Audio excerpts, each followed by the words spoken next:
All right, good morning. So lesson 8, we are going to be dealing with practicing with zero and negative exponents.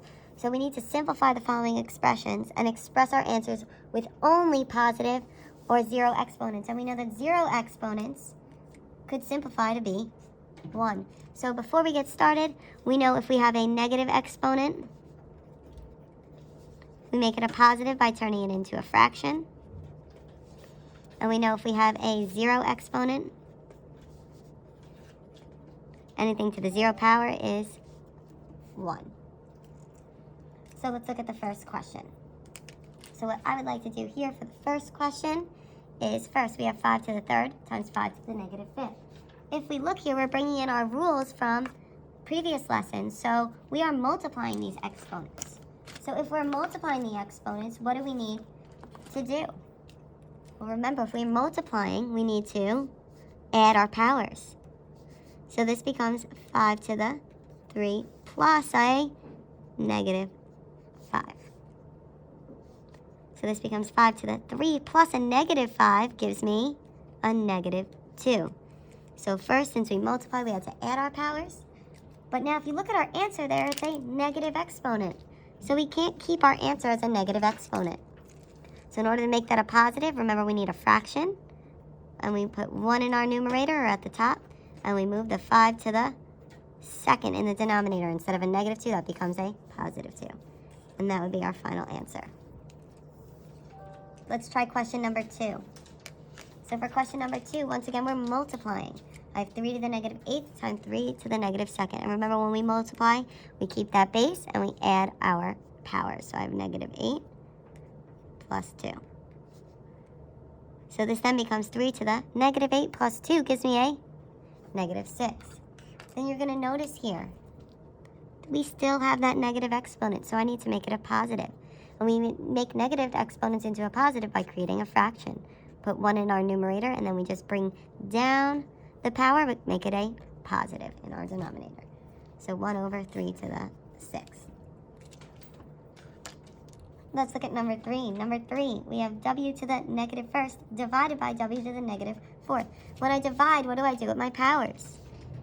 We subtract them. So it becomes w to the negative 1 minus a negative 4.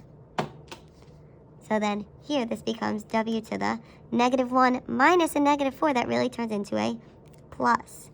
So it gives me w to the 3rd power. It's a positive power, so I can leave that.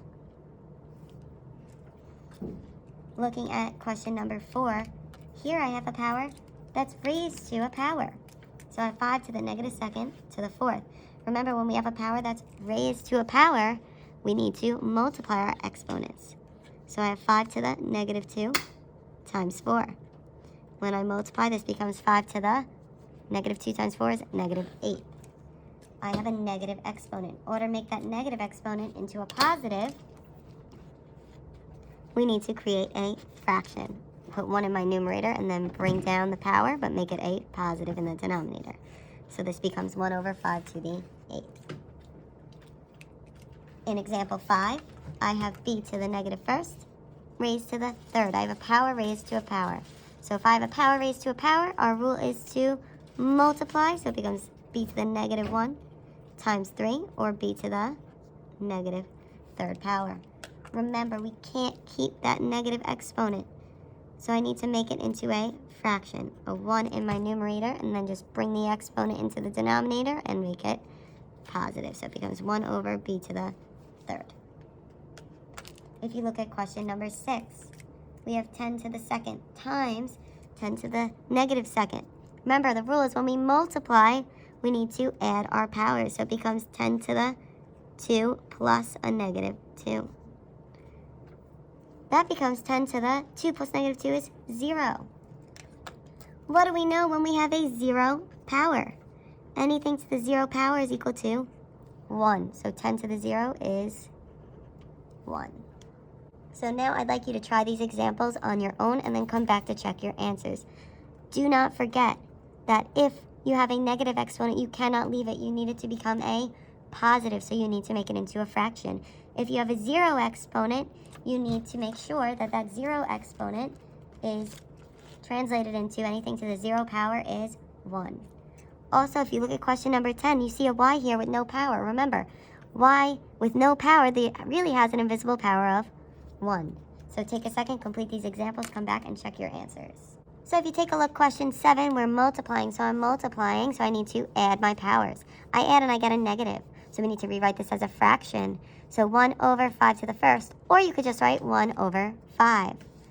Looking at number 8, here I'm dividing. When I divide, I need to subtract my powers. So 2 to the 4 minus a negative 2. That ends up being 2 to the 6th power. So you can just leave that because it's a positive exponent. Number 9, I'm multiplying. I add my powers. I end up with x to the negative 3rd. That cannot stay as a negative, so I make it into my fraction. Number 10, didn't forget about that 1. When I divide, I subtract, so I have 1 minus 7. Leaves us with a negative, so I need to make it into a fraction. Number 11, I have 2 to the 3rd times 2 to the negative 8th. Multiplying, I need to add. I get negative 5 as my power, so I need to create my fraction. Number 12 is a little trickier. First, I need to complete the numerator, or the top of the fraction.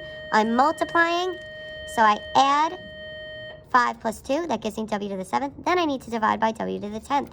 When I'm dividing, I subtract 7 minus 10. I end up with w to the negative 3rd. And I need to convert that into a positive exponent, so I make it into my fraction. So if you have any questions, comment on this video or on the Google Classroom, and complete practice worksheet number 8.